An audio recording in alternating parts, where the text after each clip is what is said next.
Hello! Welcome to an adventure. Today we're exploring the American Woods by Romeyn, Beck, Hough, not 100% sure on that pronunciation, on episode 18 of Archival Adventures. I'm Anthony Wright Day Hernandez, the Community Collections Archivist here at Virginia Tech. Before we begin, I just have a couple of announcements to make, or acknowledgements to make, I should say. I want to acknowledge the Tulip Americana people who are the traditional custodians of the land on which we work and live, and recognize their continuing connection to the land, water, and air that Virginia Tech consumes. We pay respect to the Tulip Americana nations and to their elders past, present, and emerging. We also acknowledge that Virginia Tech's Blacksburg campus was previously the site of the Smithfield Plantation.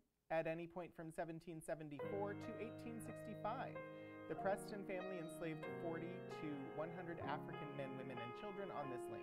We pay respect to those souls and acknowledge that Virginia Tech is undeniably tied to this legacy. Further, I want to acknowledge that Virginia Tech's Blacksburg campus was previously the site of the Solitude Estate, which enslaved at least 30 African men, women, and children on this land. Acknowledge the contributions of the Fraction family and other enslaved persons in the creation and emergence of Virginia Tech as a major land-grant university. So now we will begin today's adventure. You don't have any audio from me at all?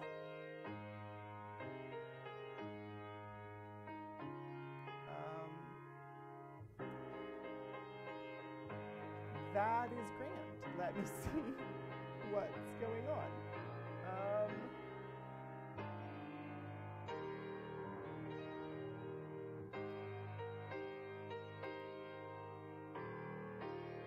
Do you have audio from me now?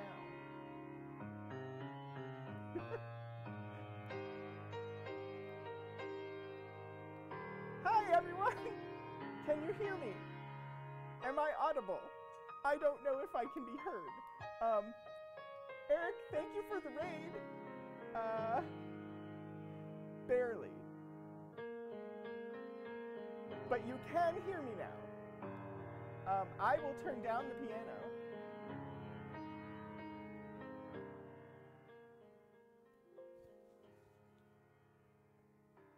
Let me know if that balance is any better. I will try to turn up the audio that I have. Also, hello, welcome. Thank you for stopping by. Eric, thank you so much for the raid. I see that Kira put a shout out in there for you. I will get to all of the stuff that's happening in a second. I want to see if I can fix audio so it's louder. If I can remember how to do that.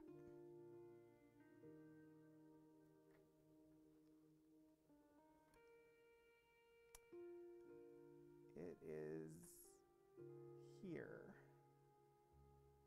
Input gain. Is this any better? I have turned up the gain on the microphone. Hopefully that makes me louder. Let me know. Oh my gosh, there's a hype train. Thank you all so much. We're at 88% already. I looked away to fix audio and there's a hype train. Do let me know if this is any better audio-wise. I'm hoping that it is. You can definitely hear me now. Okay. Lots of stuff going on here. So, Eric, thank you so much for bringing over 61 members of the League of Whimsy. I always appreciate having you stop by on Wednesdays for Archival Adventures. If you're unaware, Archival Adventures is a show that I do here at 2:30 p.m. every Wednesday. I actually am streaming to two different channels. My own channel, which is Rogan27 at twitch.tv/Rogan27, but also the Virginia Tech University Library's Twitch channel, which is twitch.tv/VTUL Studios. So people over there, you might be wondering what's going on. I had a raid come in on the other channel I'm streaming to. And this show is all about sharing materials from the Virginia Tech University archives and special collections. Scratch that. reverse it, Special Collections and University Archives, which is where I work. And today we are going to be looking at Romeyn Beck Hough's The American Woods, which is a very unique publication. He started working on it in 1888. The last volume was published in 1914 after his death by his daughter. And it is basically an encyclopedic series of books on trees in America. So it's a forestry resource, but it is really, really pretty and very cool. It has actual samples of every tree rather than illustrations. So we're going to take a look at it today and kind of explore and see how that goes. I do want to say, Melba, thank you for resubscribing for your 4th month. Allura, thank you for the follow. Rykar, thank you for your resub for your 5th month. Wraith Faye, the 400 bits.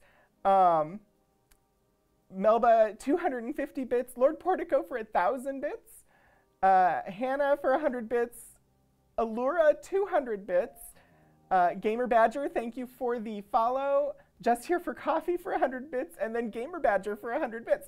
Thank you all so much. We are at 86% of a level 2 hype train over there.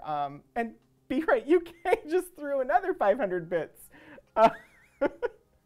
Thank you so much for the support. I do very much appreciate it. Because this is a shorter show for me, it's only 2 hours long, and there is the other channel that doesn't have the hype train going on. I am going to move into sharing actual content at the moment, but I do very much appreciate the hype train. I appreciate you all stopping by, and I hope that you find the archival content that I'm going to share today very interesting. So what I want to do first, I'm going to pull up a little bit of information about Romeyn Hough.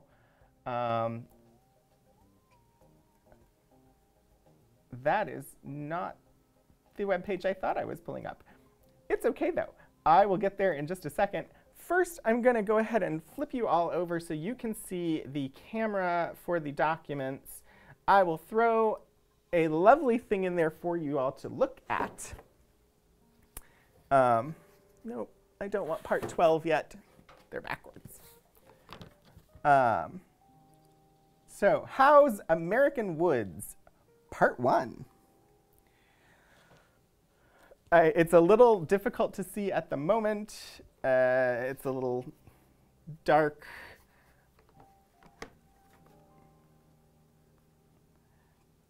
And I can't really brighten that up enough. But what I can do is I can show you one of the pages on the interior while I tell you a little bit about the books and the series and the man who created them. Let's see. We'll put on, this is going to be page 6, the Horse Chestnut. Let me turn on.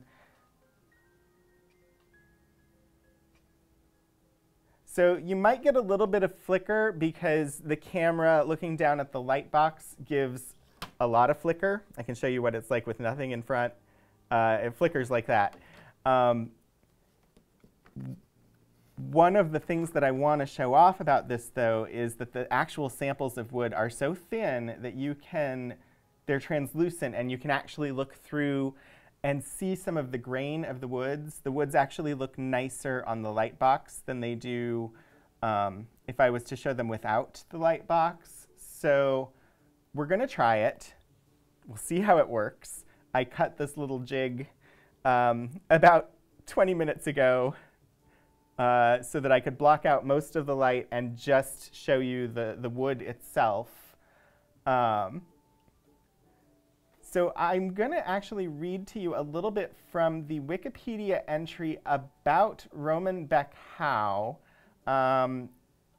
because I'm sharing these things. This is honestly the first time I've looked at this item in our collections.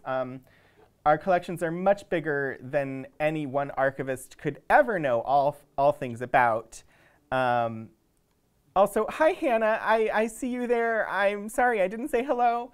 But hello, you're here every time I do a stream, and I very much appreciate it.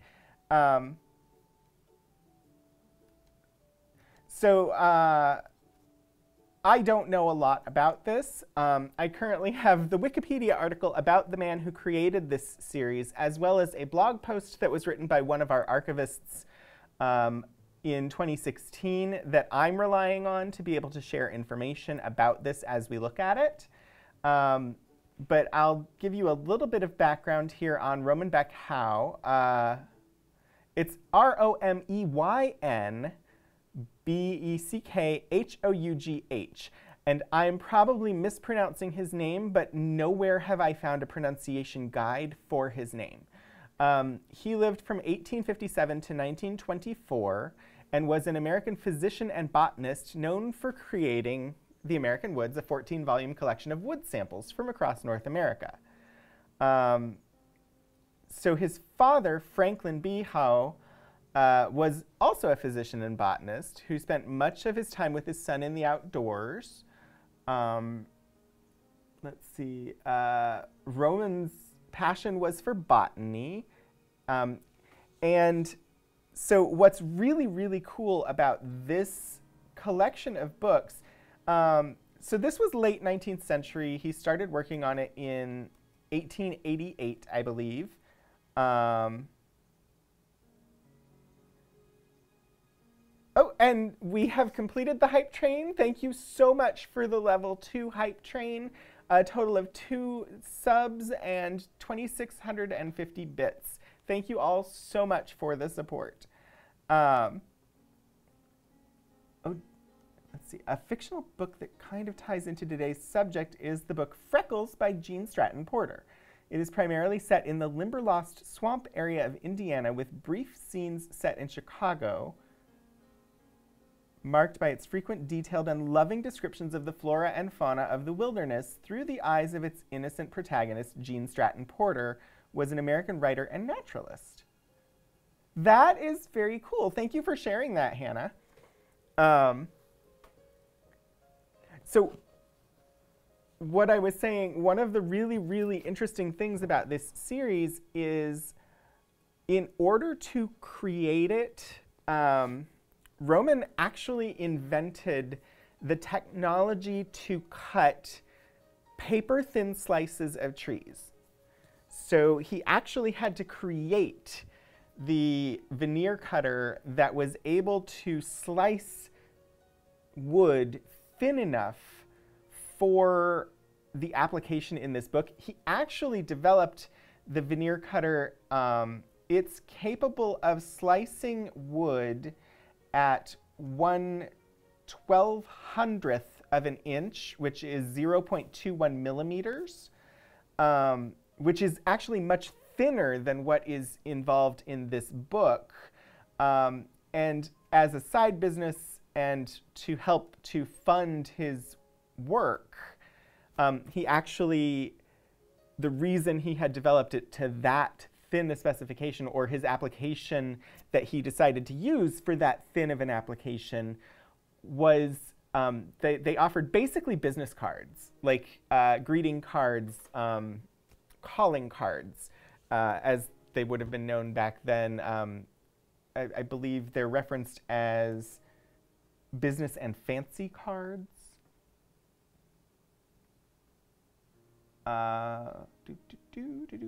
Looking for where I saw that information. I can't find it right now, but I'm pretty sure it was mentioned as business and fancy cards or something like that, calling and fancy cards. Anyway, you could actually, they sold cards, so you could have a like paper thin slice of wood that you would print your information on to be able to present to somebody, basically like what we use business cards for today. And that was kind of a side business developed out of the technology. But for this book, what he used the technology for was to be able to cut these samples. And so at the time, the late 1800s, there were a lot of these like encyclopedia movements happening, a lot of these being created. This one happens to be, he was inspired by an encyclopedia of English, or European, sorry, an encyclopedia of European trees that he had seen, and decided to do one for American trees. And that's kind of where this came from.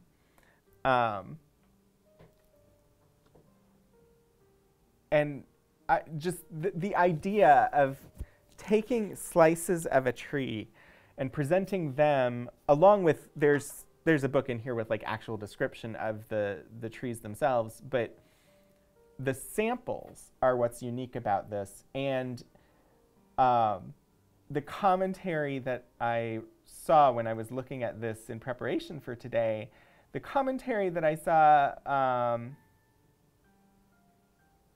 basically talked about how it will never get out of date.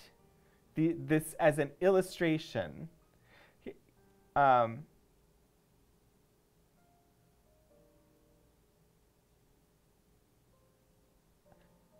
Here it is.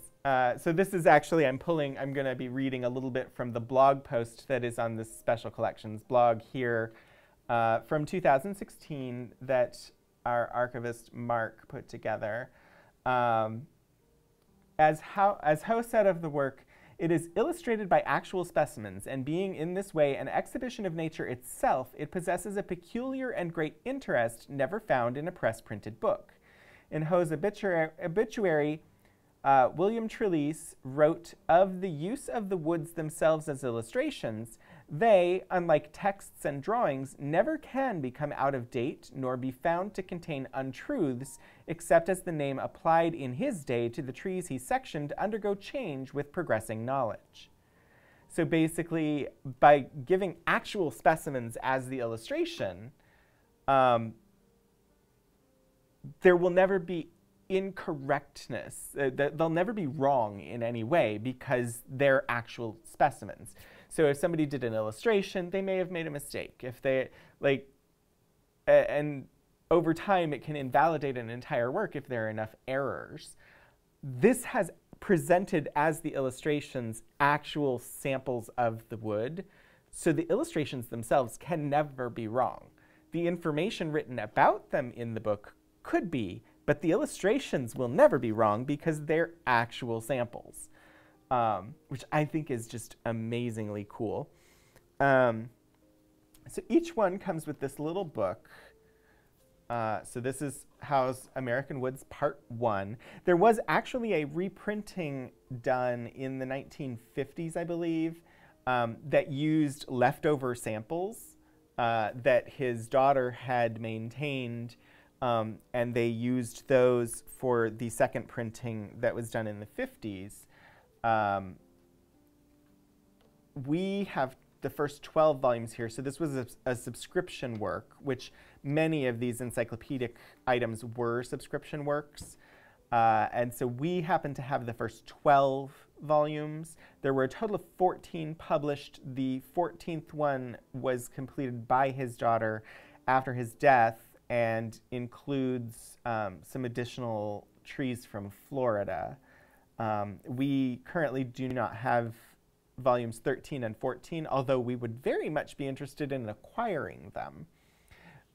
So the American Woods exhibited by actual specimens and with copious explanatory text by Romeyn B. Hough, B.A. I'm uncertain what the B.A. refers to at the moment. I can, of course, attempt to find that information.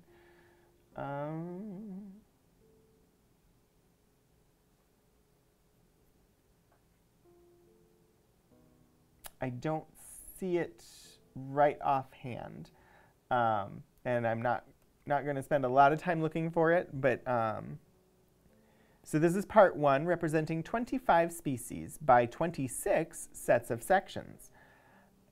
This appears to be second edition, published in Louisville, New York, USA, published and sections prepared by the author, 1893. in memory to the memory of my father, Franklin B. Hough, as an expression of gratitude for the care taken to incline my first thoughts to a contemplation of the works of nature, for guidance and constant inspiration in after years, and but for whose suggestion this work would never have appeared, it is most affectionately dedicated. So that's really nice of him.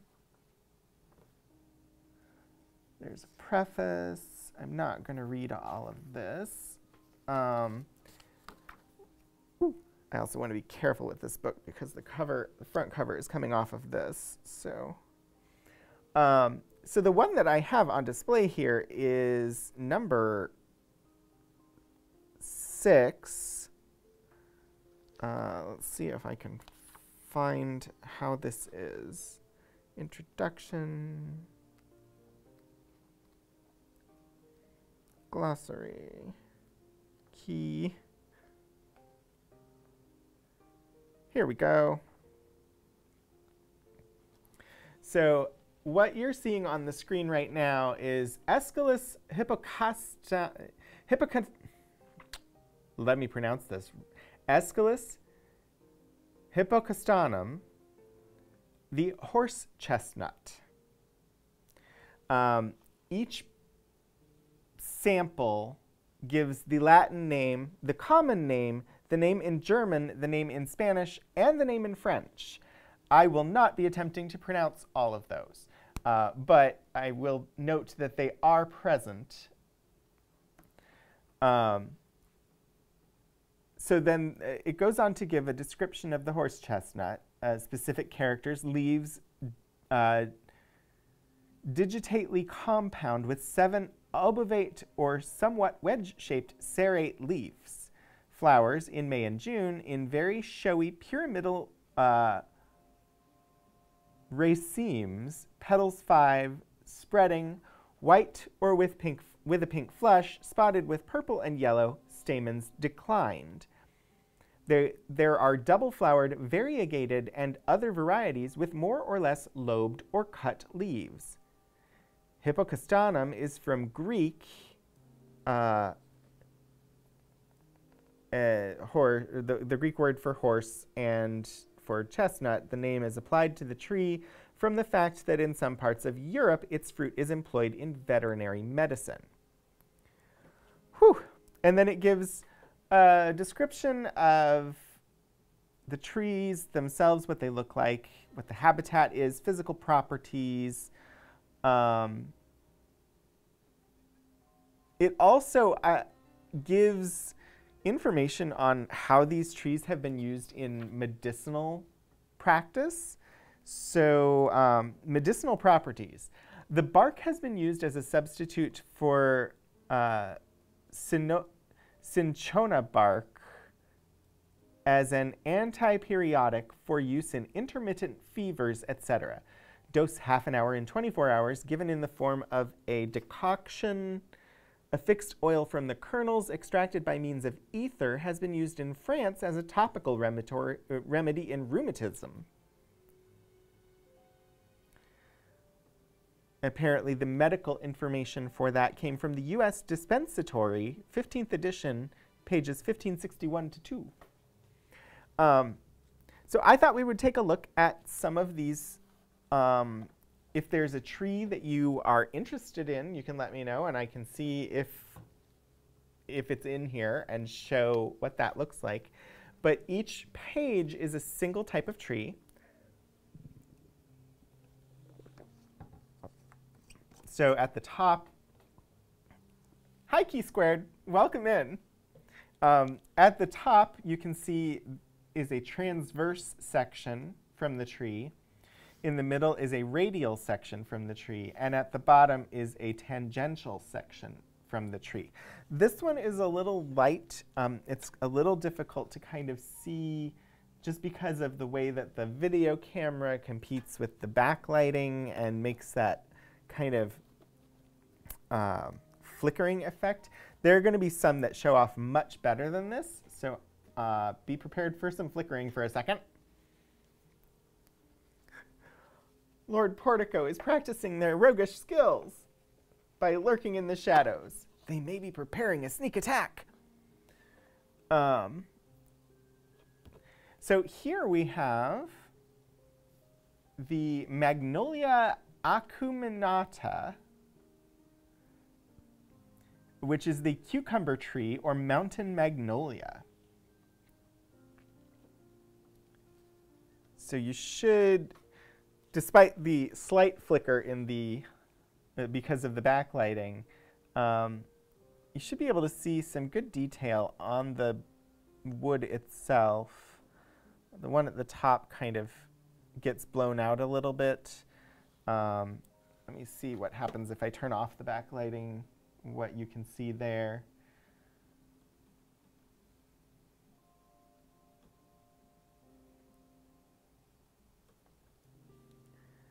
So that is a mountain magnolia.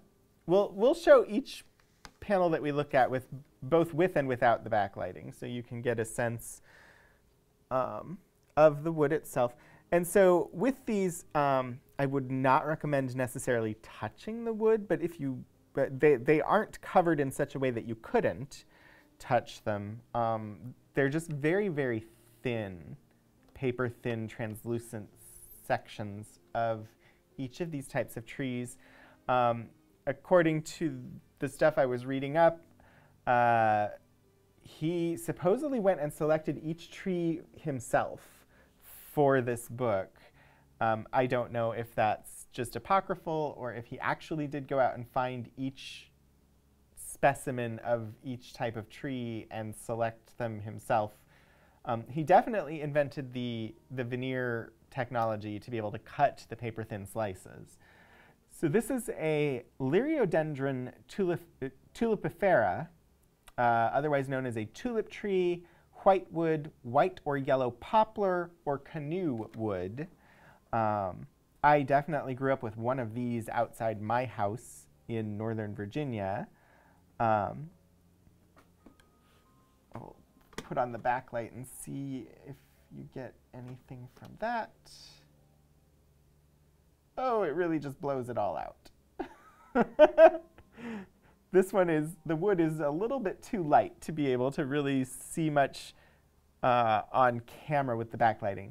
With the backlighting in person, it's gorgeous. It's so, the backlighting adds to it, but the camera just can't pick it up quite as well as in person. For this one, the German is Tulpenbaum, and the French is Tulipier, and Spanish is Tulipifera. So it's interesting, it is basically called a tulip in all of the languages mentioned. These are lovely little panels. I love this so much. I think I knew we had this, but I had forgotten, and it wasn't until I went to pull the seed catalogs for last week that I saw these books and was like, what are those? And then I knew what I was going to share this week.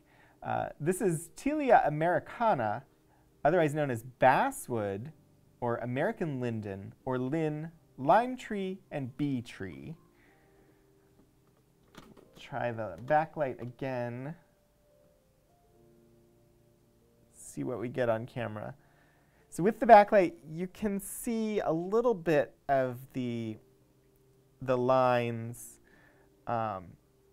Sadly, it's just the light is just too bright when it comes to showing it off on camera. If I pull this away a little bit, maybe you get a little bit of the grain of the wood there. So we primarily have this because we do have a forestry program here. So I imagine this was purchased in support of the forestry program here, so that people could learn about the different kinds of wood that they might encounter. This one is definitely going to blow out if I try to do the backlighting. I may turn it on just so we can see if we get anything good, but I think it's going to work best without the backlight. Yeah, really can't see much with the backlight on this one. This is Ailanthus glandulosus, also known as just Ailanthus or Tree of Heaven. It's very, very lacy. And so you've got the transverse section, which is, so transverse section, just from looking at them, that would be when you cut down a tree and you've got the like circle, and so you've cut all the way across. Like as a kid, you may have been taught to like count the rings to see how old the tree was. That's the type of section that is at the top, that kind of just cut directly across. The radial section and the tangential section. So the radial section, I believe, is going to be going the other direction. So like cutting down. The tangential section, I'm guessing that that's at a diagonal of some sort. I'm really not certain, but that is what it appears to be to me. The tangential section, will not stumble over that word every single time, I promise. The tangential section, that's kind of what I would expect if I was going shopping for furniture, like wooden furniture. It gives the kind of grain you would expect from that. Whereas, so transverse is what you expect to see in like a disc of the wood, and radial is like cutting up and down parallel to the trunk. And so you get kind of different patterns from that.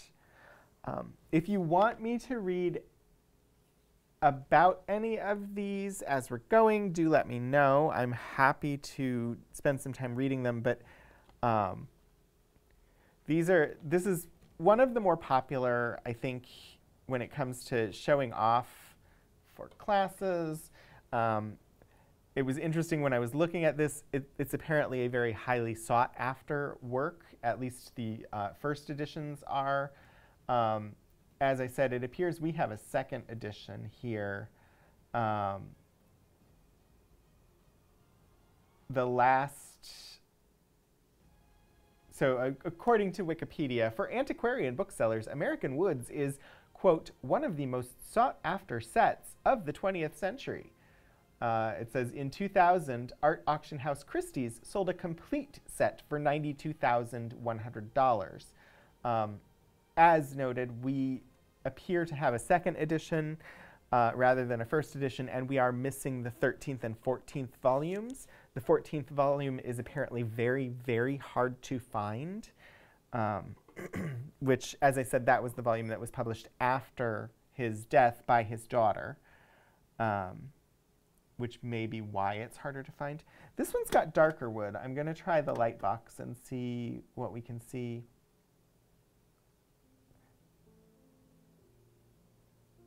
Tangential is called that because you slice along a tangent to the rings, like if you ran the log through a giant cheese slicer. Yeah, I mean, was not worth it. We definitely could just Google to find out. Radial versus transverse grain direction. I will look.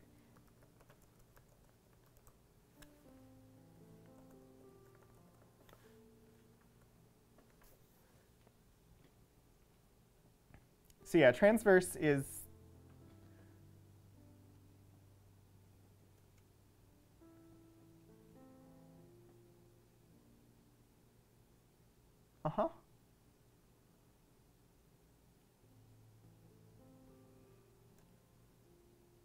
tangential.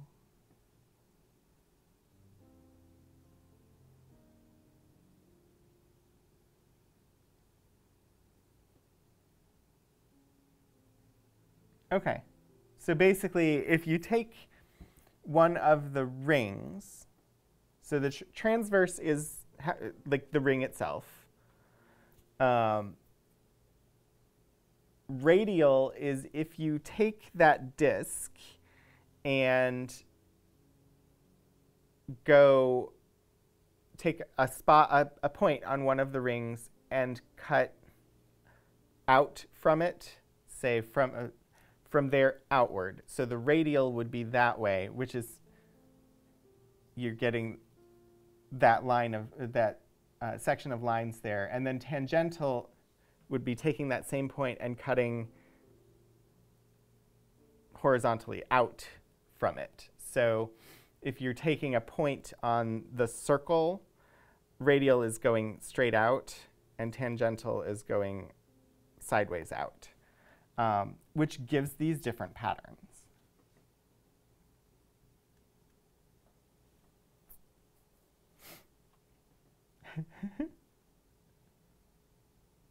And was not worth it. I appreciate that you're trying to share useful diagrams. MooBot is set to not allow links, so just let the mods know what you want to share, and then they can give you permission.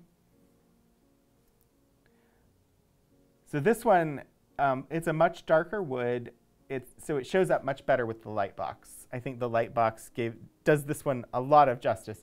This is Rus typhina, the sumac or staghorn sumac or Virginian sumac. So this is actually a very common tree throughout Virginia, including Southwest Virginia, where we are currently located.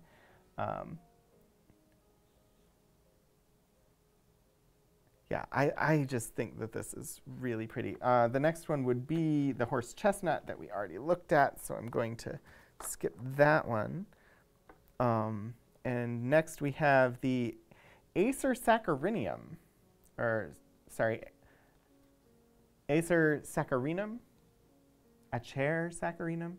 I'm not sure exactly how to pronounce it. ACER, Saccharinium.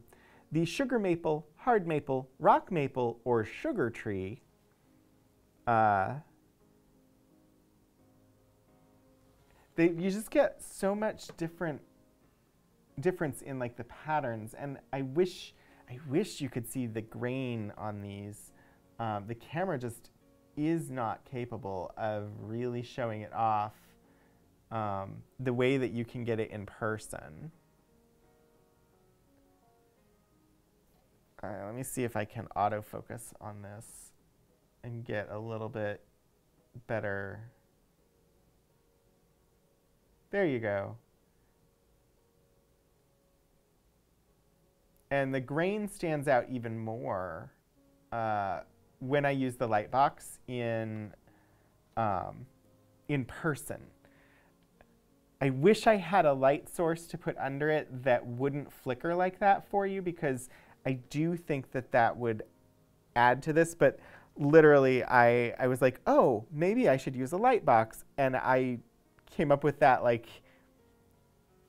half hour or so before stream today, and it's the first time that we've tried using a light box for anything on stream, so I feel like it's actually working fairly well. This is the same kind. This is a sugar maple, but this says blister figure, blister maple, and landscape maple as additional names. It did say 25 trees in 26 panels when we were reading the description. And wow, I am thoroughly amazed. Oh, there you go. So just from the top-down lighting, you couldn't really see the patterning on the radial section in the middle here. With the lighting from behind, you can see that much better. You don't really get the patterning from the tangential section very well. So I may pull that closer to the camera so you can see it better. But this is nature's art. I know we've shared various pretty and artistic items on stream before. Aside from, I mean, Hough himself actually did a lot of work developing the, oh, you really can't see the patterning. The patterning is really nice, but it just There's too much light reflection. I'll see if an angle will help you see it better. So he did a lot of the work to be able to cut them paper thin like this and show them off, the design of the book, everything. But the actual like content, that's all Mother Nature. That's all just the trees themselves have created this beautiful, beautiful art. Here's another sugar maple. This one is known as bird's eye figure, bird's eye maple, and pin maple. And you can see there's like a little crack in some of the wood. Let me see what this looks like with the, ooh, wow. It really stands out with the light box in person. You're only getting, you're getting like maybe 75%, maybe less than 75%. I'd say maybe 50% of what I'm getting from the light box. The patterning on the radial section, I don't know if bringing it closer will help. Let me try autofocus again.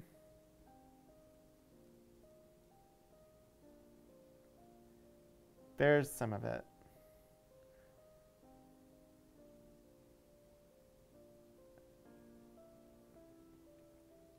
Beautiful, beautiful lines and patterns in there.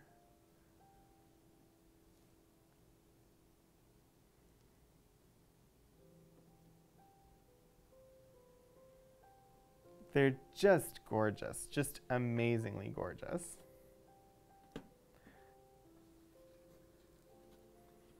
So like I said, if you have any specific kinds of trees that you'd like me to see, if they're in here, do let me know.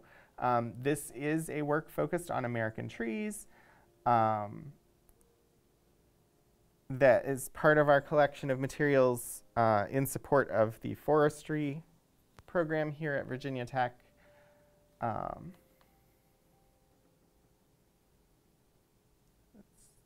Focus, focus, focus. This is Nyssa multiflora, Tupelo, Pepperidge, black or yellow gum, or sour gum. And the name provided in German is Sauergummibaum. In French, it's Gommier multiflora. And in Spanish, it's just Tupelo.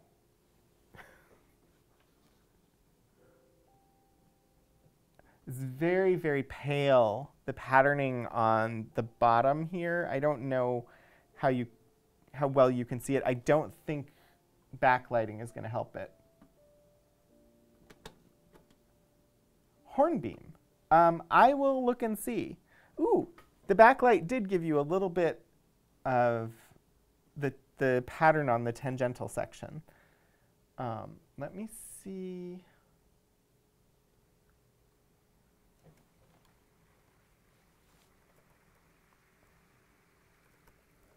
Hough's American Woods Index. I want to see if I can find common name index to the various, let's see, hornbeam. There is not one in here called hornbeam. Let me see what else it might be under.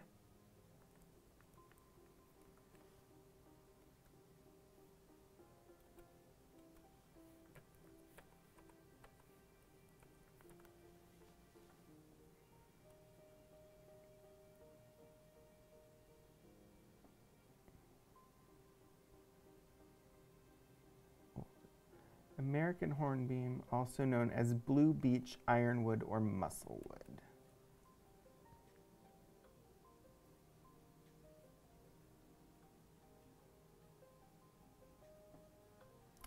It does not appear that that one has made it into this work.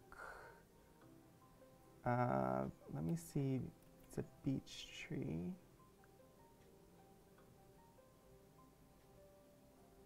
Yeah, it's not in here.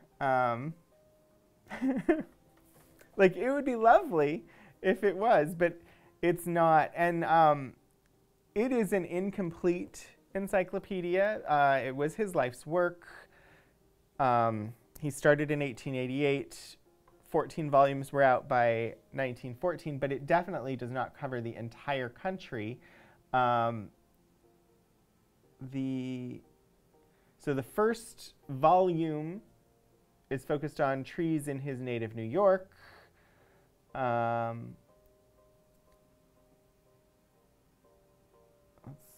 see, where is...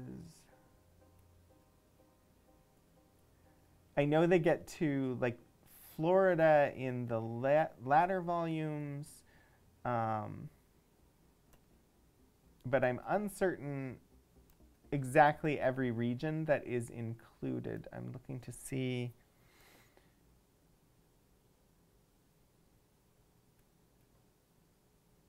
Yeah, I don't have that easily accessible, but we can find out. I can look through the books themselves. Backlit wood slices would be great for phone backgrounds. I'm uncertain exactly how copyright would work, but I do think that these are old enough that they would be before copyright for the older version of this book. The newer version of the book is young enough it could still be under copyright. So, not sure.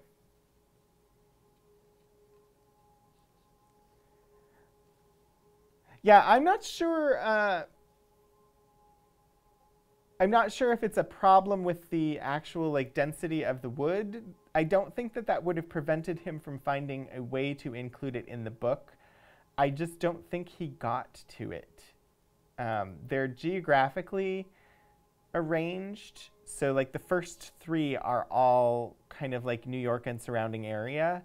And 14 is only Florida. So I don't think he got all of America. In fact, I know he didn't get every tree in America in these books. But what there is really amazing. So this is Aralia spinosa, also known as Hercules' club, angelica tree, or toothache tree. And the fact that it's known as toothache tree makes me think that we should look at the book and see the medicinal uses. I'm hopeful that since it is known as toothache tree, maybe it was used to treat toothaches.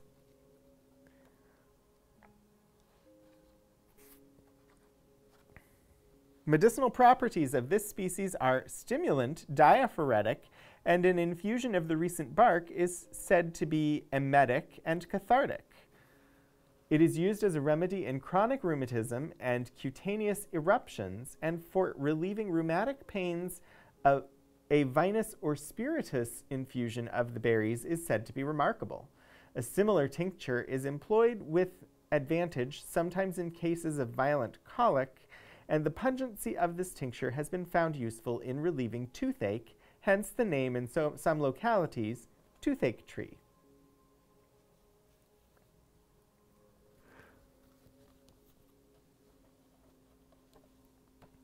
So there are lots of these.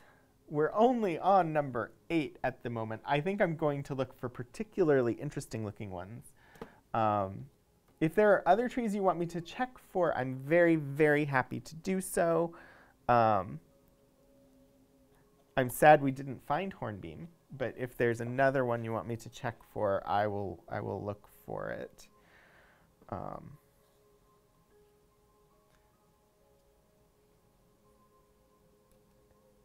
And I honestly have not personally looked for any of like my favorites. Oh, wait. Common name, plate number. Oh, hang on, let me look. No, that's not what I wanted to do. Find. Hornbeam. Hornbeam is in here. I didn't realize that this was arranging things by volume. It looked like an alphabetical list, but it's an alphabetical list by volume. And Hornbeam is in volume 2. So I will pull out volume 2, and we will take a look at the Hornbeam.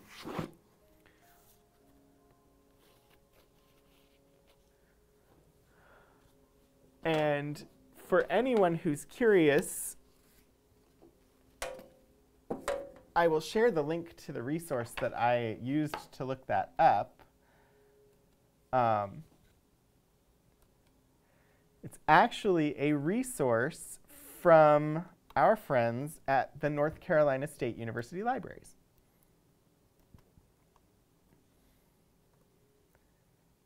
And if I could have either Alice or Kira, if you can copy that link and share it in the other channel, that would be great.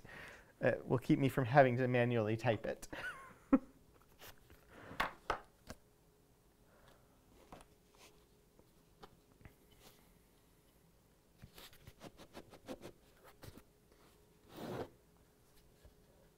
So each volume comes in one of these, I'm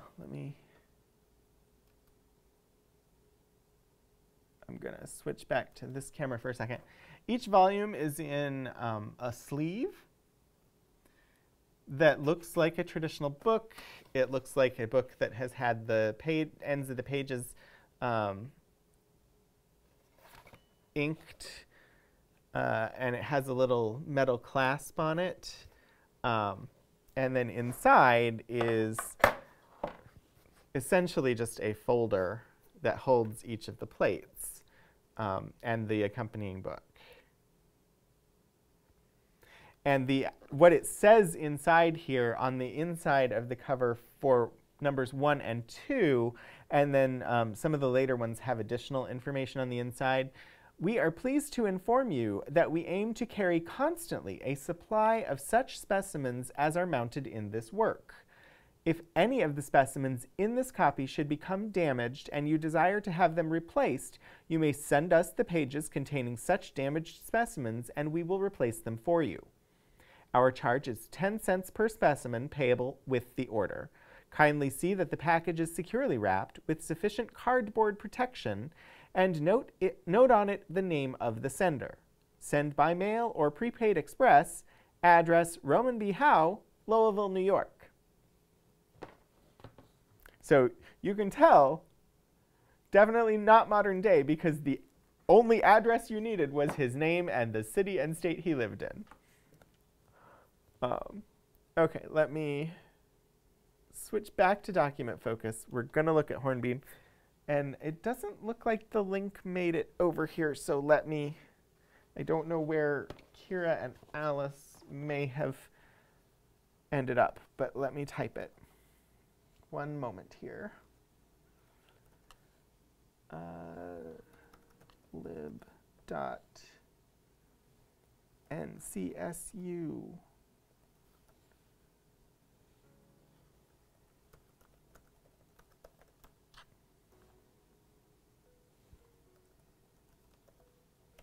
Forestry. Oh. Almost there, 1 second. HTML. Oh, Alice got it just before I finished typing it. That's okay. Thank you, Alice. I was just like, it didn't make it. So, all right, let's find this Hornbeam. 26. We've got silver maple. We've got coffee tree. We can look at that one in a minute. It's got a cute name. Honey locust, wild black cherry, apple, red ash, gray ash, sassafras. Well, this book seems like it's got some good ones to look at. White elm, cork elm, black walnut. Hang on, having trouble turning pages. They all, shellbark hickory, bitternut hickory, white oak, bur oak. I don't know if it's toxic. I know sassafras can be, but I don't know about the wood. Chestnut, hop hornbeam, known as ironwood or leverwood, and hornbeam, blue beech, water beech, ironwood. So we got two kinds of hornbeam in here. First, we will look at the hop hornbeam. Not like it would be dangerous to pick up or anything, but such that dust can be an issue long term. Huh, I did not know that, but I don't think it would be too much of an issue with the book, mostly because all the samples themselves are closed within the covers of the book and then inside of the sleeve, so they really don't deteriorate very much, and they're not going to be turning to dust. So better than books dyed with arsenic. Oh yeah. So here we have the hop hornbeam, also known as ironwood and leverwood. There is actual texture or like detail on the radial section that you're not seeing. Let's see if lighting up the backlighting shows it for you.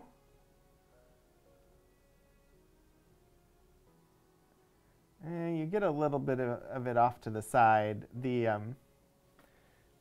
light is just a little bit too bright coming through. Let me see if I shift this way.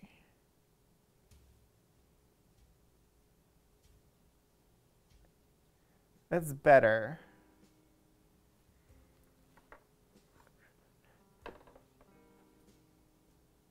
We'll try to constantly improve. The lighting is better on the right-hand side there for it, but then we end up with too much light off to the side here. Let me see how this works.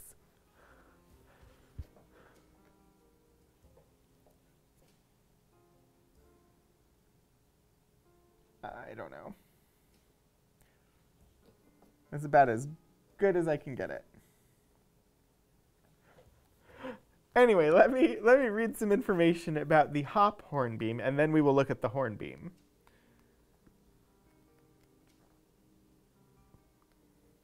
Number 41.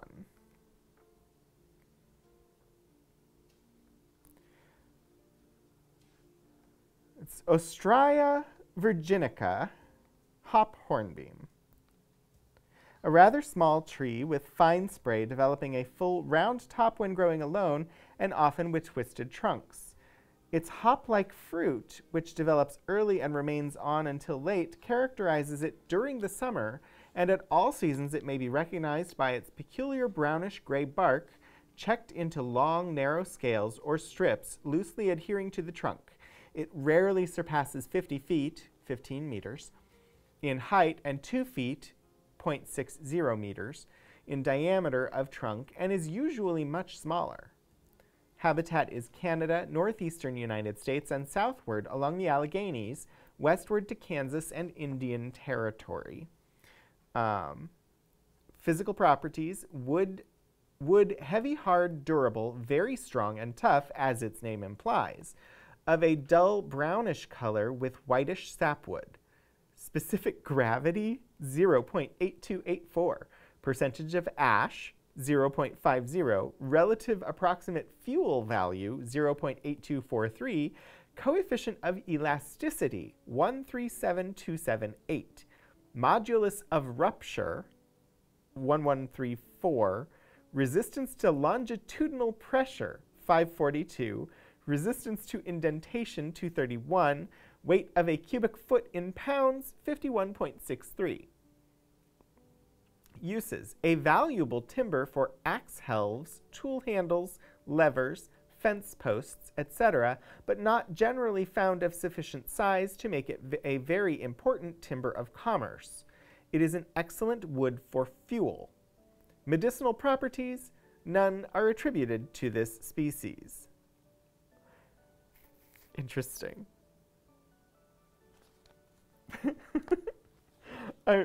Some of those scientific measurements are ones that I was not anticipating to run across there, but Very interesting. But don't build a boat out of it. Yeah, it's kind of heavy. All right, I'm going to pop this one out. We'll take a look at the actual hornbeam. So that was hop hornbeam, so called because its fruit is very similar to hops, apparently. This one is the hornbeam, also known as blue beech, water beech, or ironwood. Let me get this situated slightly better here.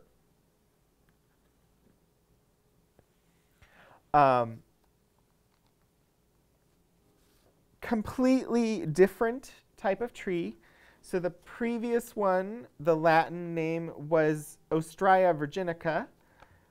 This one is Carpinus Carolinaia, the scientific name for it.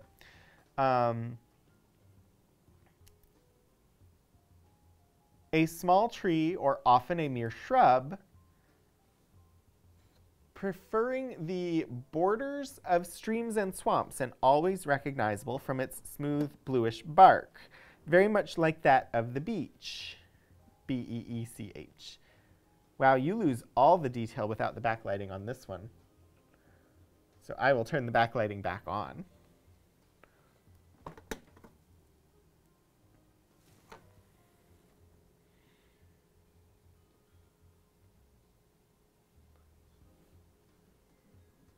And its particular sinewy, corrugated, or ridged trunk.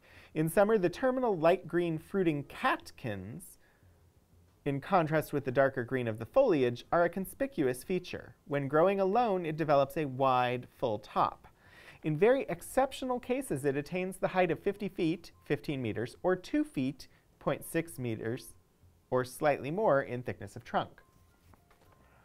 Habitat. Canada and eastern United States generally, said to attain its greatest size along the western slopes of the southern Allegheny Mountains and thence westward. Physical properties: wood very hard, strong, tough, close-grained, and heavy, nearly white, which indeed it is nearly white. When I give it backlighting, I can see it's more of a yellowish color, but without the backlighting, it is very, very pale white. Specific gravity, 0.7286, percentage of ash, 0.83, relative approximate fuel value, 0.7226, coefficient of elasticity, 114881, modulus of rupture, 1149, resistance to longitudinal pressure, 498, resistance to indentation, 213, weight of a cubic foot in pounds, 45.41. Uses: this timber is used to some extent for beetles, tool handles, levers, etc., for which its strength and hardness admirably qualify it. It is used also for making hoops. Medicinal properties: none are known of this species. So that is the hornbeam, as requested. If anybody else has a tree that they'd like to see a section of that is a North American tree, let me know, and I will attempt to see if it is in here. We don't have European trees, and I don't believe there are any South American trees in this set. Let's take a look at the coffee tree. I want to know about the coffee tree.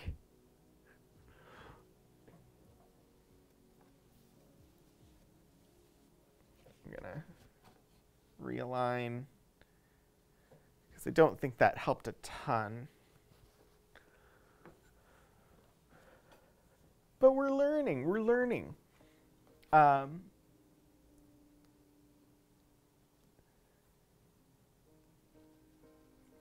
Yes, key squared, coffee. Gymnoclotus canadensis, coffee tree.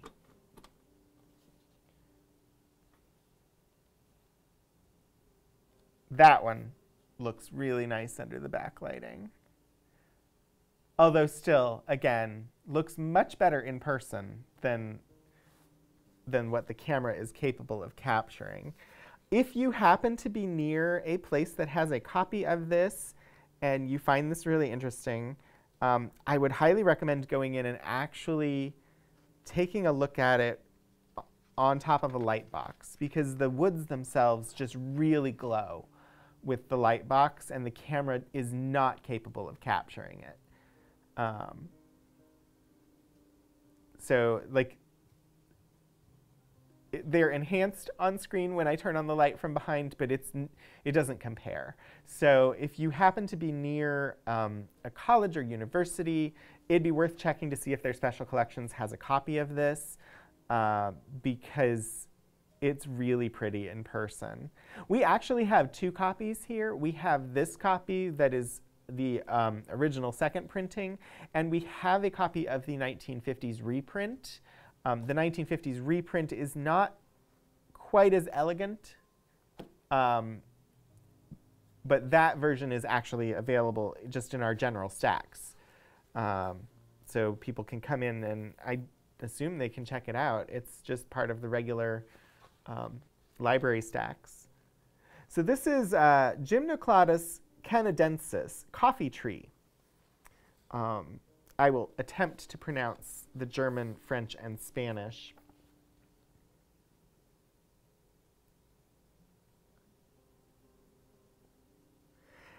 Amerikanischer Schusserbaum,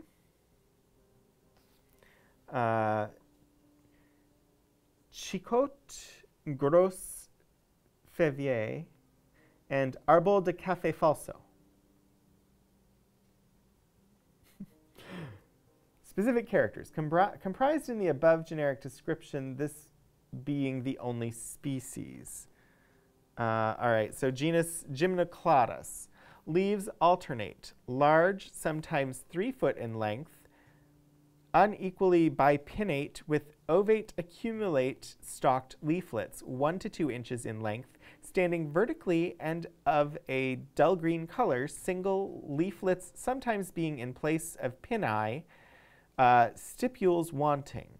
Flowers whitish, about 1 inch in length, dioecious or polygamous, and in racemes 3 to 6 inches in length, calyx tubular.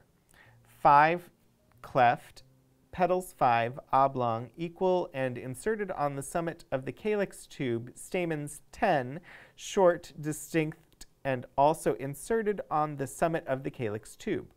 Fruit a large, flat, oblong, curved pod, 6 to 10 inches, 15 to 25 centimeters, in length, and nearly or quite 2 inches, 5 centimeters, in breadth, hard and of a brownish color, pulpy inside and containing several very hard and flattish seeds over ½ inch, 1.3 centimeters, in diameter.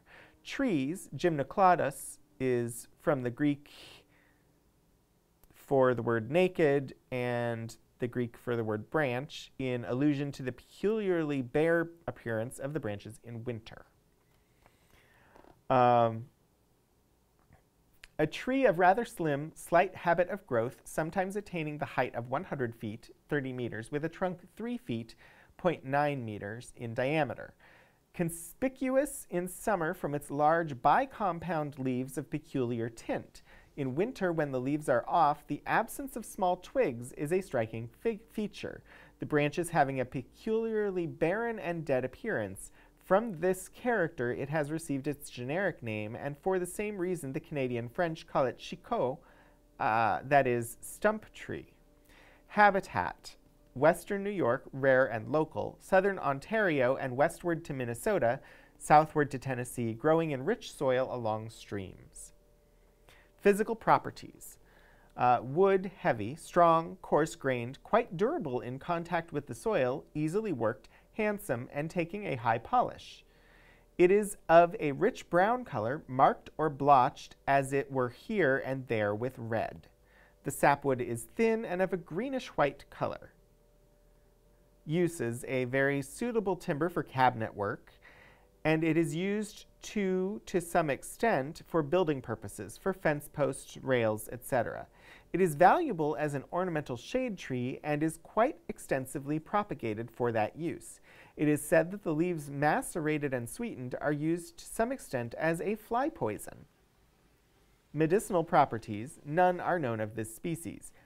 Note: The name coffee tree is said to have given this tree been given this tree from the use which the early inhabitants made of its seeds as a substitute for coffee, but which was discontinued when the real article could be had.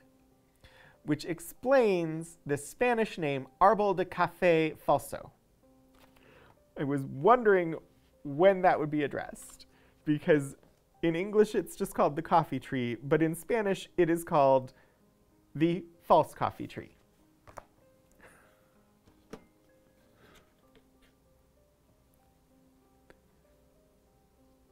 Let's see.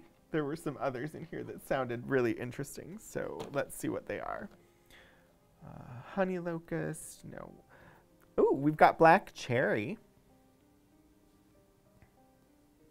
That's right. We ran across a couple of like standard food trees in here that I thought sounded interesting.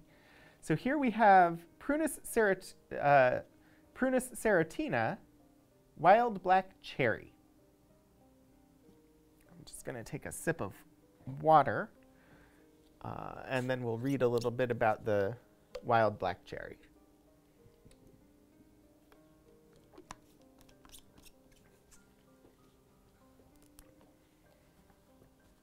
This is number 29.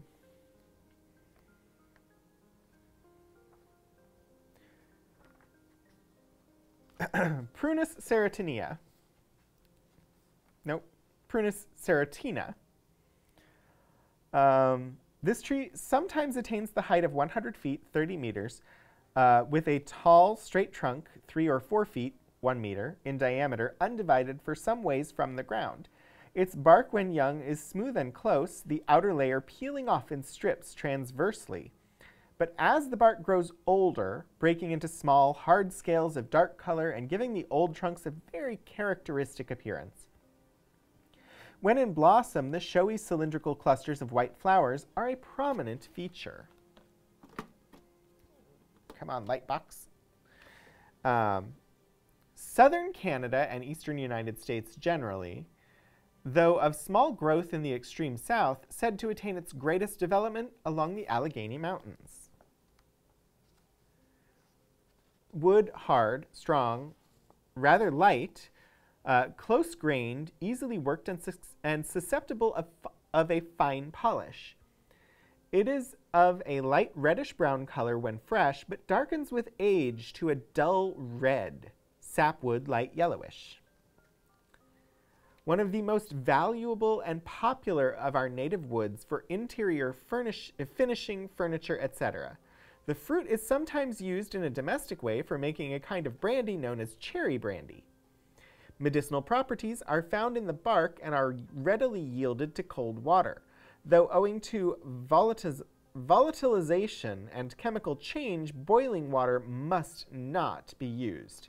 They are of a tonic and sedative nature and efficacious in cases of debility of the stomach or of the system in general, phthisis, bronchitis, etc. We have seen in domestic use an infusion of the fresh bark with cider, and this is certainly very wholesome and invigorating for a weak stomach. Note, tracts of cherry forest at the season when the cherries are ripe are great places of rendezvous for the frugivorous birds, and thither too the black bear is sure to find its way and fattens largely on the luscious fruit. There's some words in there that I have not used in quite a while. Frugivorous is a completely new word to me, but understandable. Birds that eat fruit is what it was referring to, frugivorous birds. And then thither too. I have not used the word thither in many years. It just basically means,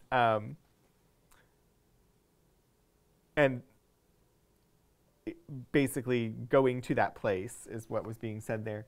Fructivorous is such a lovely word. Yes, fructivorous is, but this is spelled differently. This is frugivorous, F-R-U-G-I-V-O-R-O-U-S.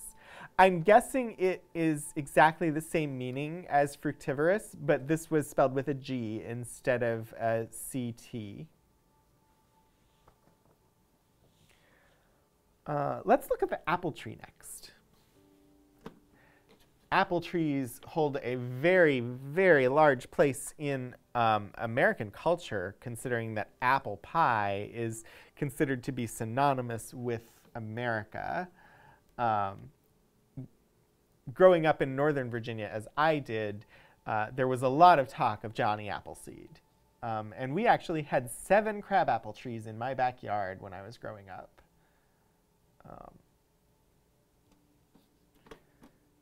Sadly, they did not produce fruit that we could eat, but the bees sure liked them.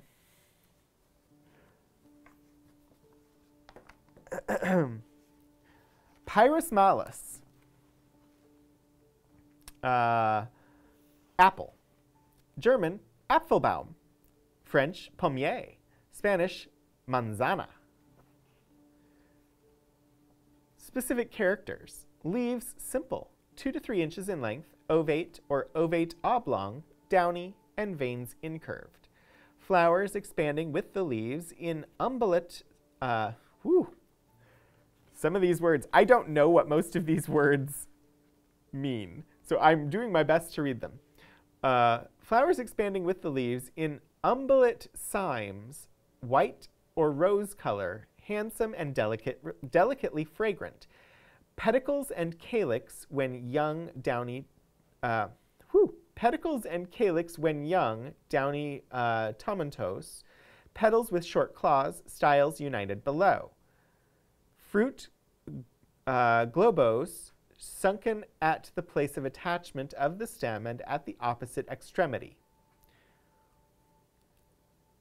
All right, that's the heavy science language section there. Malus is the ancient Latin name of the apple tree. A tree not often over 30 feet, 9 meters in height, excepting in thickets or with a trunk more than 2.5 feet, 0.76 meters in diameter, but with full, wide-spreading top. Your great-grandmother made crabapple jelly.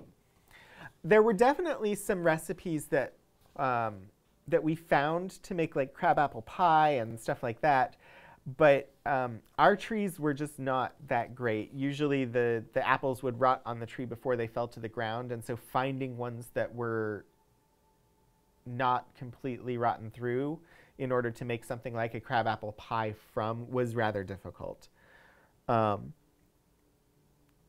Habitat. But I think that's also partly because we didn't really take care of them. They were just trees in our yard that we did nothing to, because they were trees that we didn't get fruit off of. Had we taken the time to actually care for them, they might have done better. Europe is the native country of the apple, but from thence it has been extensively introduced into all countries of temperate climate, and now seems to be quite naturalized in the United States, self-seeding very commonly. Wood heavy, very hard, and close-grained, brittle, susceptible of a high polish and warping badly on drying. It is of a brownish color, sometimes strongly tinted with red, and the sapwood is of a dull white. Applewood is of especial value in turning work for tool handles, buttons for plane stocks, mallets, etc. The valuable fruit of this tree is too well known to require comment. In economic importance, it is probably second to no other fruit. Medicinal properties are not ascribed to this species. I love that comment. The valuable fruit of this tree is too well known to require comment. Oh, wow, 10 or 20 grandkids to climb the tree looking for fruit. Yeah, no, we didn't have that. We did sadly end up having to cut some of those crabapple trees down because they became infested with tent worms. And it was just too much to be able to deal with the tent worms on 7 trees every year. But they became an annual issue in Northern Virginia by the time I was in my later high school years.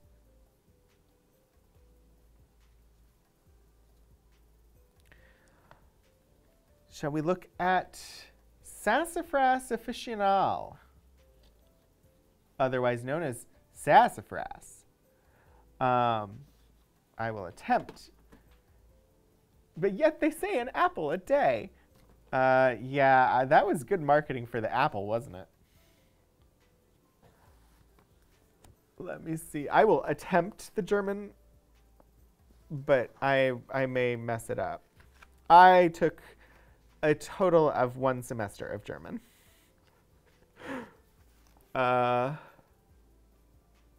Fenchelholz. In French, it's Laurier des Iroquois, and in Spanish, it's sassafras. Amazingly, I've had at least 1 semester of instruction in all of these languages. Sassafras. This tree is characterized by the soft bark of the trunk being cleft into prominent longitudinal ridges of a brownish-gray color on the surface, but within of a reddish brown, which you can definitely see on camera there. The bark of the twigs and young shoots is of a delicate green.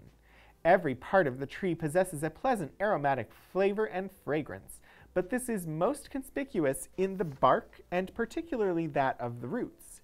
When growing in tall forests, one is impressed with the peculiarly crooked and almost vine-like appearance of the trunks.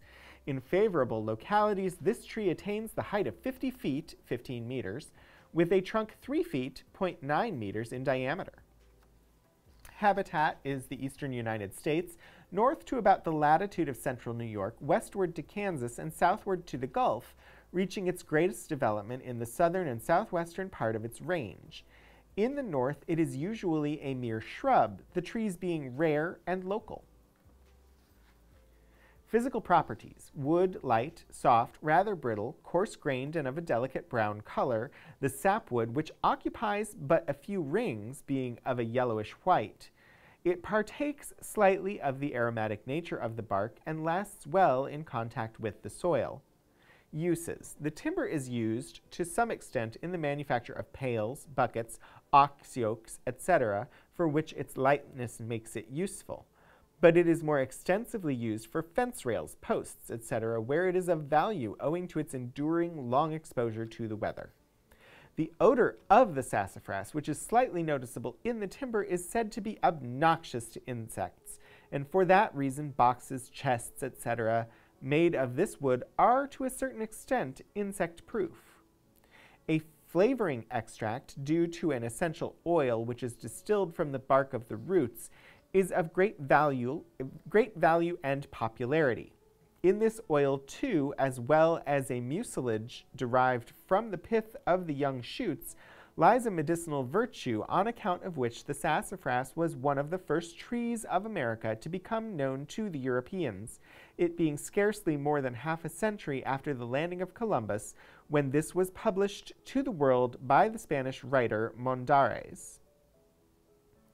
The mucilaginous leaves of the sassafras, dried and pounded, are used in the South in the preparation of gumbo soup, and a decoction of the bark is said to make a durable orange-colored dye for woolen goods. Medicinal properties are found in the pith of the young shoots, which, treated with water, yield a peculiar mucilage, and in the bark, especially of the roots, which from a volatile oil is extracted. The mucilage is much employed as a soothing application in inflammation of the eyes and forms an agreeable and useful drink in dysenteric, catarrhal, and nephritic diseases. It may be prepared by adding a drop of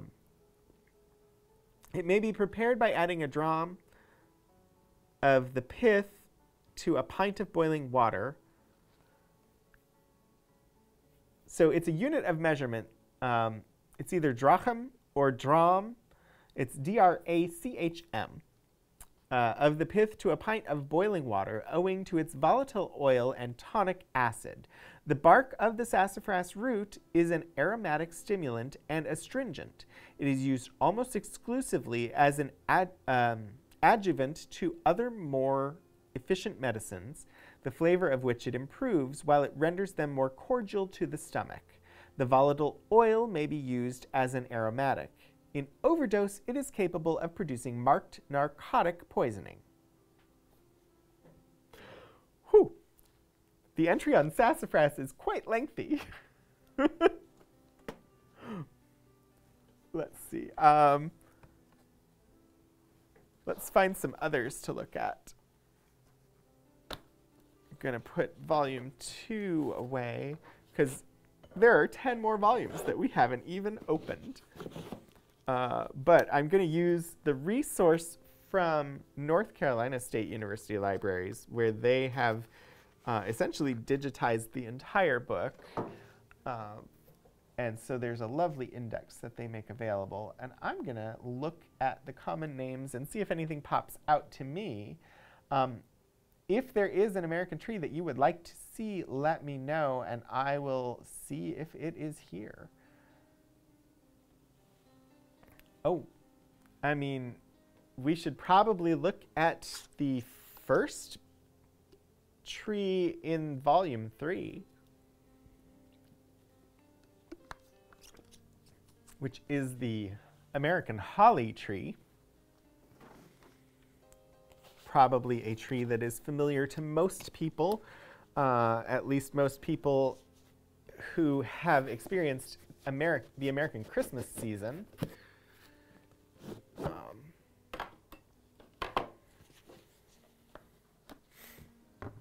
Incidentally, volume 3 here gives us additional inserts in the beginning. American holly is number 52. There it is. Oh. I'm just amazing myself at the fact that I just realized that the entries in this index of theirs, being alphabetical, doesn't mean they're in the same order that they are in the book. Should have been obvious, and yet.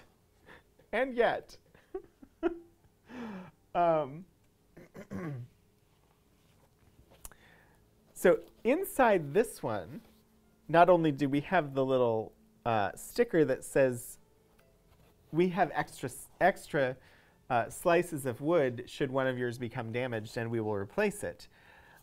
This one includes what's essentially an advertisement. I'll show it here and then I will read it. So it's just extra text printed in the inside there. The sticker in white was that we have extra samples. Stereopticon preparations of woods. These are perfect for displaying before an audience by means of a magic lantern, the structure of our various timbers. All the principal species are designed to be represented and each one is identified beyond question of doubt. No one who has an instrument should be without these interesting and instructive preparations. Microscopic preparations of woods. These, like the stereopticon mounts, are authentic and elegantly prepared. Each slide contains 3 sections, transverse, radial, and tangential, which give a most perfect opportunity for studying the minute structure. Preparations of woods showing prismatic colors. Although wood is so common a substance, very few have ever known of these interesting and beautiful phenomena.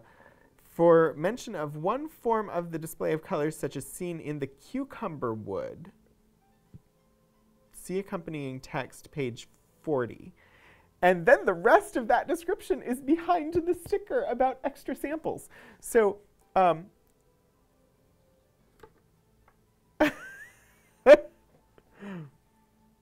magic lantern, but not actually magic.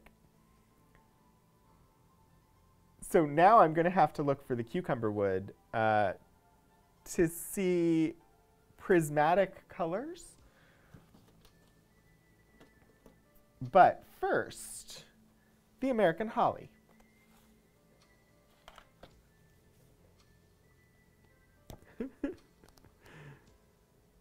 Ooh, actually, volume 3, the book includes the preface to the series. The necessity of more generally diffused information concerning the variety and importance of our forest trees is justification enough for the appearance of this work, especially at this day when the demands of forestry in this country are constantly more and more keenly felt. The work was undertaken at the suggestion of my father, whose intense interest in forestry and a kindred taste at once gave me inspiration to the work. It was entered upon with the expectation of his valuable companionship and counsel during its progress, but alas, ! That I was destined to have only at the outset, and while I was then left ever to mourn the loss of a kind father, companion, and teacher, the reader must fail to find in these pages that value and finish which his mind would have given them. Among the happiest pictures of my memory are those in which I see my father's delight, as I would show to him from time to time my successful progress in devising a way of making the sections for this work, and if only for the happiness which its appearance would have caused him, could he have lived until this day, I have felt duty-bound to go on with it, even though left to do it alone. The work is the outgrowth of one of somewhat similar plan proposed by my father some years since, but which he did not carry into effect. Its design is primarily and principally to show, in as compact and perfect a manner as possible, authentic specimens of our American woods, both native and introduced.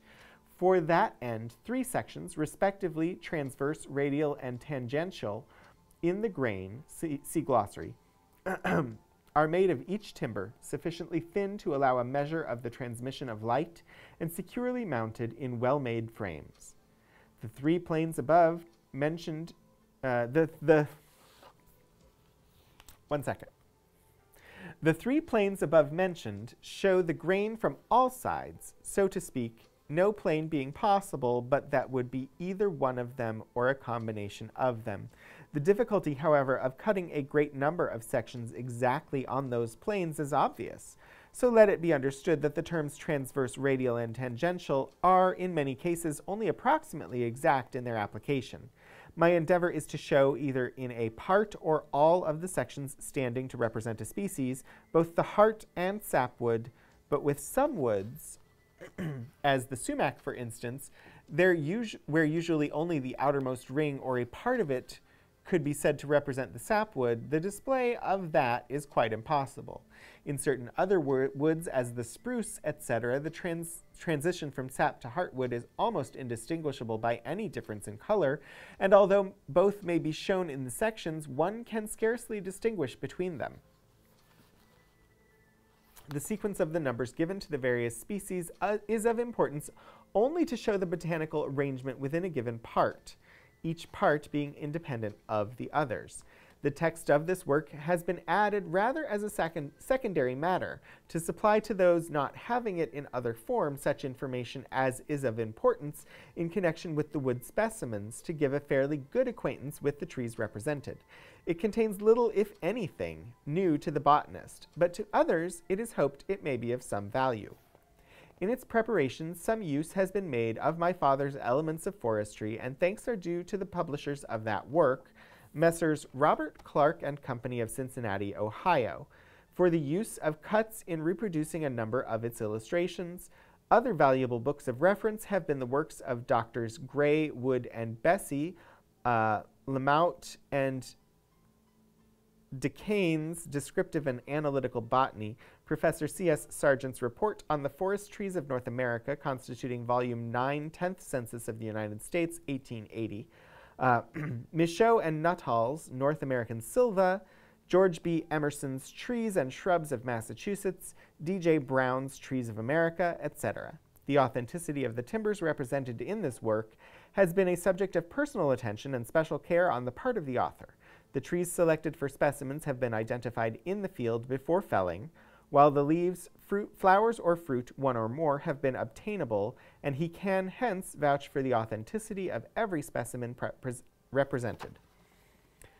Succeeding parts, uniform in style with Part 1 and representing in each case 25 additional species, are planned to appear later, with the ultimate end in view of representing as nearly as possible all of the American woods, or at least the most important, in such a series of volumes as this one. Upon the reception which this meets in public favor, and upon the cooperation of those interested in the cause, must naturally depend the carrying out of that plan. It is hoped that greater experience and skill will enable us to obviate in future parts the faults which occur from lack of those qualities in this. Notice of errors in this work will be thankfully received in hopes of profiting therefrom in the future. Lowellville, New York, Lowell, New York, March 30, 1888. Whew. That's a lot of talking. All right, this is Ilex opaca, American holly. Number 52, not to be confused with Chi opaca. All right. Oh. In German, it is Amerikanische Steckpalm. Spanish, Acebo Americano. And French, Haut de l'Amérique. That's the best pronunciations I could do there. Yes, Lord Portico, you return from lurking to a DS9 reference. And if you haven't seen Lord Portico, there is an unlurk command as well that is hopefully as fun as the lurk command. 1 second, I need another sip of water. I've been talking a lot. Lord Portico has struck from the shadows and landed a critical hit. Welcome back. Great job on your stealthing.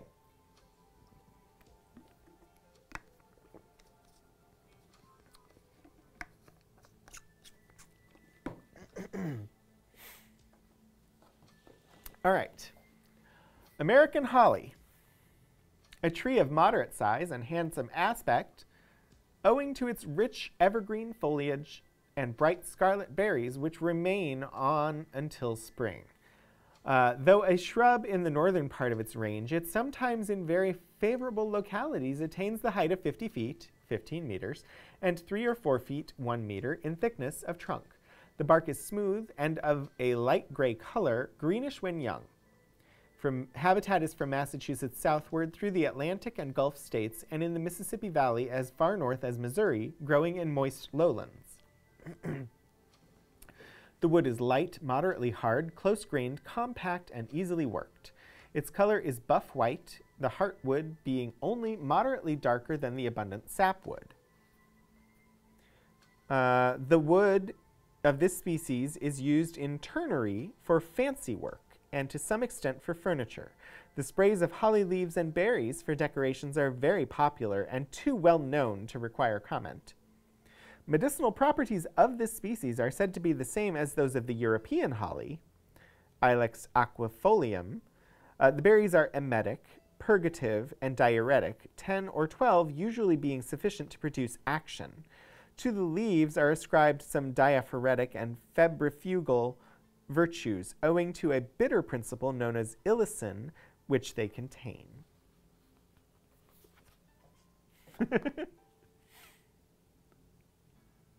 Now you're glad you switched to iced tea in an iced tea glass rather than the Earl Grey in a Rappuccino mug you had for breakfast.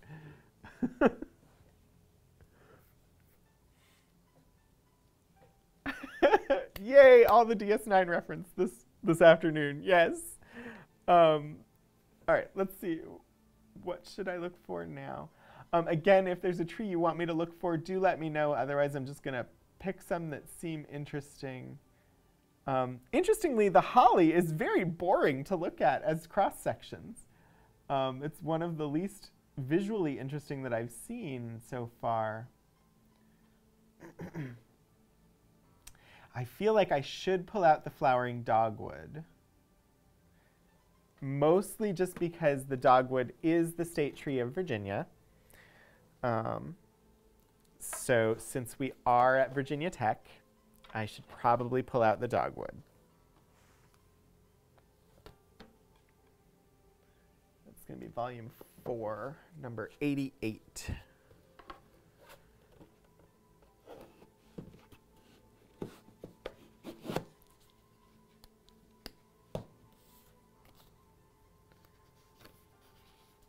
Woo!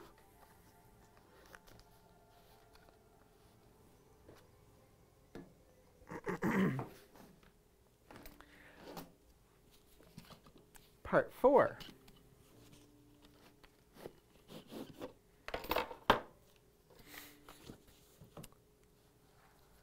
Number 88, Cornice Florida.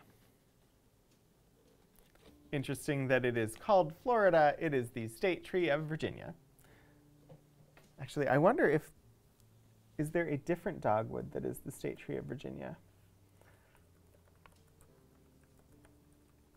Virginia state tree, flowering dogwood. That is exactly what this one is. Cornice Florida.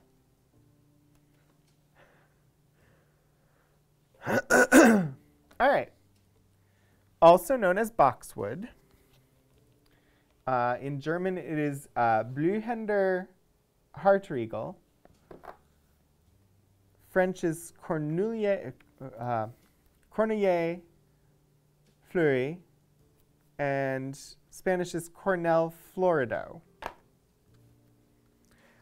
And I'm sure that those pronunciations were not that great, but it's the best I could do. Let's see. I will attempt to do backlighting for you with our light box. And I will turn to number 88, Cornice Florida. A small spreading tree, rarely attaining the height of 40 feet, 12 meters, and 15 inches, 0.4 meters in diameter of trunk, and often only a shrub. The bark of the trunk is of a reddish-brown color, checked crosswise as well as longitudinally in 4 or several-sided scales or plates, thus presenting a peculiarly checkered appearance. The bark of the branches is smooth and mostly of a grayish-brown color, that of the branchlets yellowish-green and encircled by rings resulting from the detachment of leaves. The curious flower clusters of this tree first appear during the summer previous to blossoming, as terminal flat globular buds at the end of short, stout peduncles, and invested each with 4 grayish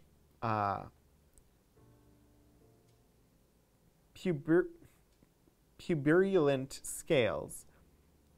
4 grayish puberulent scales. During the following winter, these buds form a conspicuous feature of the leafless tree, and as spring opens, the 4 enveloping scales enlarge and become the showy floral bracts. Lots of descriptive terms in this one that I was not familiar with. Habitat from southern New England westward through southern New York and southern Ontario to Missouri, and southward to the Gulf, growing in rich, moist soil along the slopes of steams and often in the shade of other trees. That is what it says. I am uncertain if that might be a typo. Along the slopes of steams. I don't know what that means. Wood heavy, hard, strong, close-grained, and with rather conspicuous medullary rays of a rich chocolate brown color with whitish sapwood. Uses. First in importance is the value of the tree for ornamental purposes. It is one of the most beautiful of our trees, especially conspicuous in bloom when leafless in spring, and hardly less beautiful in autumn when with its bunches of bright red fruit and green, parti-colored or later scarlet foliage.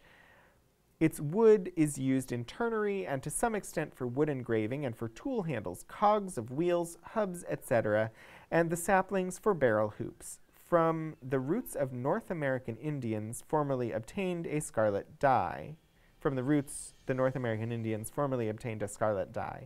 Medicinal properties of this tree are tonic and astringent. It is thought to possess remedial properties analogous to those of Peruvian bark, for which it has been occasionally substituted in the treatment of intermittent fevers. The bark of the roots is the commercial source, and it may be used in the form of a powder, decoction, or extract. It is said that the Indians of this country formerly used a decoction of the flowers in the treatment of intermittents. So that is the dogwood, also the flowering dogwood. Let's see, there was mention of the cucumber tree and something about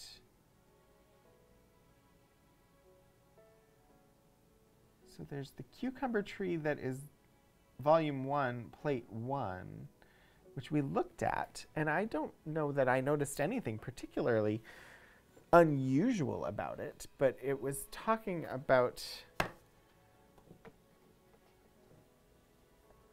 prismatic colors and mentioned the cucumber tree. Sorry, I don't mean to have the light flashing like that where you all can see it.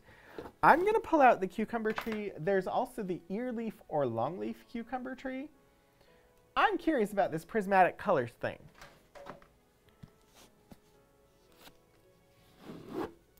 And since we are about 10 minutes from the end of stream, I want to see what they mean, because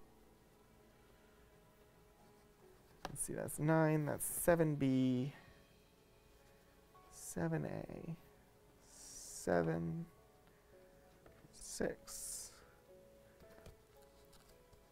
5, 4, 3, 2, 1. Cucumber tree, mountain magnolia.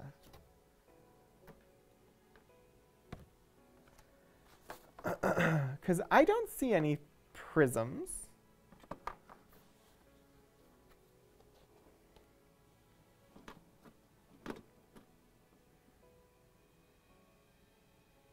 I don't really see any prisms with light coming through it either.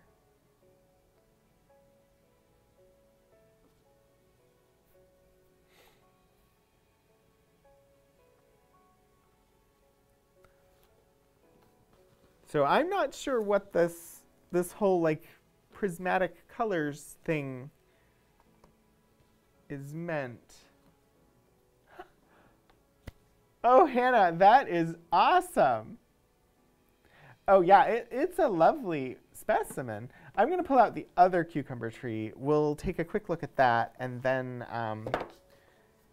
we'll look at closing down the stream for today.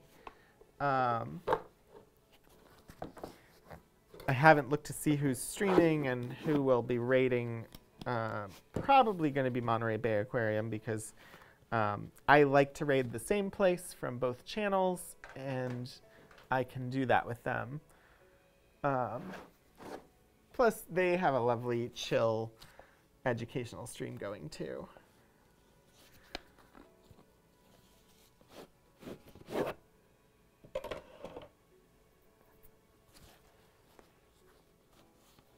All right.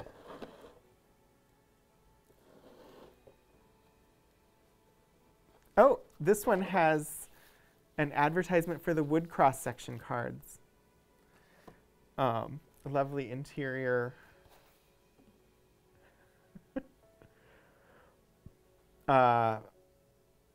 Wooden cross-section cards for fancy and business purposes. Their printing qualities, either with the type or steel plate, are unexcelled by any paper, and they are just the thing for calling cards, dinner cards, wooden wedding and reception invitations, birthday, holiday, and Easter cards, etc. As advertising cards, their uniqueness makes them of greatest value. They are adapted to hand painting and decorating. No one who uses the brush for painting gift cards, etc. should fail to try them. All right. There was something of a cucumber tree in here somewhere. I remember it was volume 9, number 251. While I look for it, this one looks like it will be pretty, so I'm going to put it up here so that you all have something to look at while I'm looking for the one that I want to share.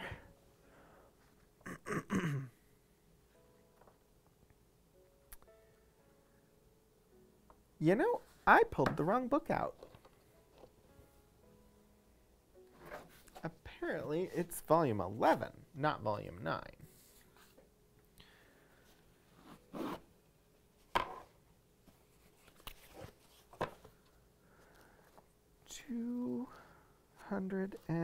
No? Ah, yes. All right.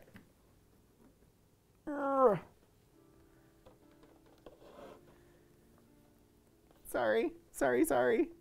Ah. We get the card here. There we go. I realized I did it again when I saw flickering lights coming from the screen.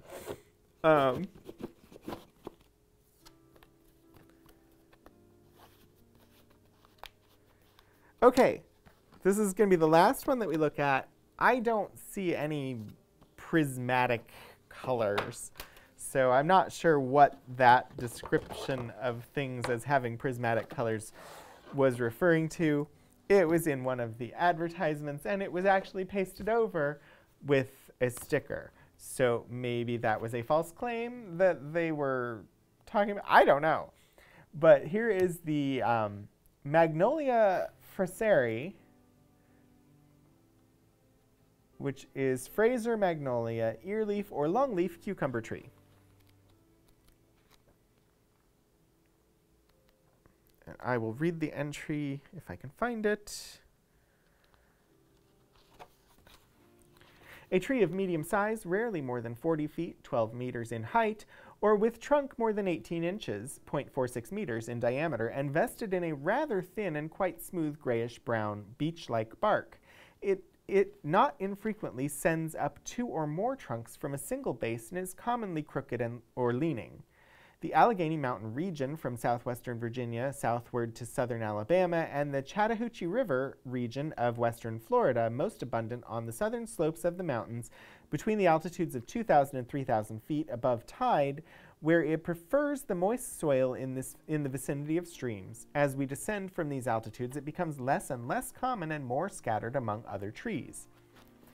Wood light, soft, not strong, satiny, not durable in contact with the soil, or of close grain and easily worked. The sapwood is usually abundant and of pale cream color, and the scanty heartwood, which does not commonly show in trunks of less than 30 or 40 years of age, is of a purple-brown color. Uses, though not a wood of recognized commercial importance, its properties would suggest its applicability to the uses for which the white wood and the cucumber tree wood are used. An important point in the utility of the tree lies in its value for ornamental planting. Its large, rich green leaves, white fragrant flowers, and curious fruit, making it one of the most desirable of our deciduous trees. In localities where it will thrive, and these extend considerably beyond the limits of its natural range. And there is no note about medicinal qualities at all. That is the last specimen that we are going to look at today. I'm going to go ahead and switch you all to my face for a second. So I want to thank everybody for stopping by today. Thank you so much to 16-Bit Eric for the raid. It was lovely having the Whimsies join us.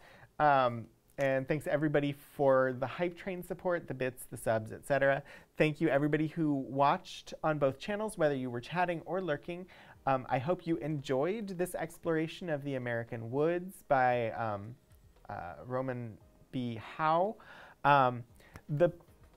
This is our last stream of May, which means it is the last stream of the month that I designated for botanical and gardening streams. The month of June, we will be focusing on ornithology and oology. If you're not familiar with those, ornithology is the study of birds and oology is the study of eggs. So we will be looking at birds and eggs over the next couple of weeks. And then I believe in July, we're going to look at the tradition of American barbecuing and explore some of the cooking resources that we have related to American barbecuing. And so that is my current plan for the next couple of months of Archival Adventures streams. I hope you will join me for those.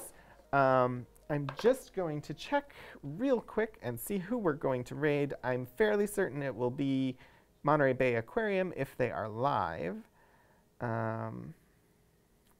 Just check to see. They are, and they have World Otter Day today. So we will join the Monterey Bay Aquarium for World Otter Day. I hope that you will enjoy their stream. Let's see, Monterey Aquarium. If you will join me for the raid, that would be lovely. We will go there from both channels in just a moment. Again, thank you all for stopping by. I hope I see you again on one of my future streams, whether it be an Archival Adventures one or one of the gaming streams that I do on my personal channel. Thank you all for stopping by.